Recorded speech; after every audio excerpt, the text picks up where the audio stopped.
কোন ক্লাসে উঠবে বলো তো? 6-এ। আজকে কি তোমাদের শেষ পরীক্ষা? হ্যাঁ, অনেকের বৃত্তি পরীক্ষা আছে তাই না? তোমরা ওই হাই স্কুলে অনেকে ভর্তি হবে? আচ্ছা ঠিক আছে। আজকে যেহেতু তোমাদের সাথে একদম শেষ পরীক্ষা, এরপর তোমাদের এর ফলাফল প্রকাশিত হবে আর 1 তারিখে তোমরা ভর্তি হবে নাকি ষষ্ঠ শ্রেণীতে? আচ্ছা, আমাদের সাথে দেখা সাক্ষাৎ করতে এসো। আর তোমরা অনেক ভালো থেকো, পড়াশোনা করো ঠিক মতো।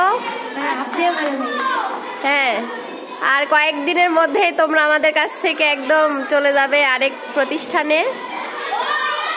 আস্তে আস্তে এভাবে অনেক দূরে তোমরা এগিয়ে যাবে, তাই না? আচ্ছা, 5টা বছর আমাদের এখানে সুন্দরভাবে কাটালে, মানে হাতে খড়ি এই আমাদের এই শিক্ষা প্রতিষ্ঠানের, প্রাইমারি শিক্ষা প্রতিষ্ঠান, তাই না? আর তোমরা সবসময় শিক্ষকদের সম্মান শ্রদ্ধা করে চলবে, বাড়ির অভিভাবক এবং অন্যান্য অভিভাবকদেরও সম্মান শ্রদ্ধা করবে, ঠিক আছে?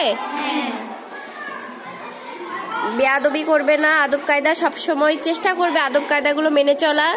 এবং আমাদের দেখা সাক্ষাৎ হলে আমাদের কথা স্মরণ রাখবে, ভুলে যাবে না কিন্তু।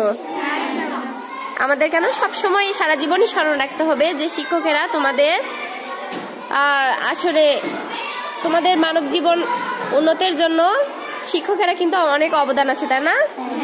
আচ্ছা, ভালো থাকবে।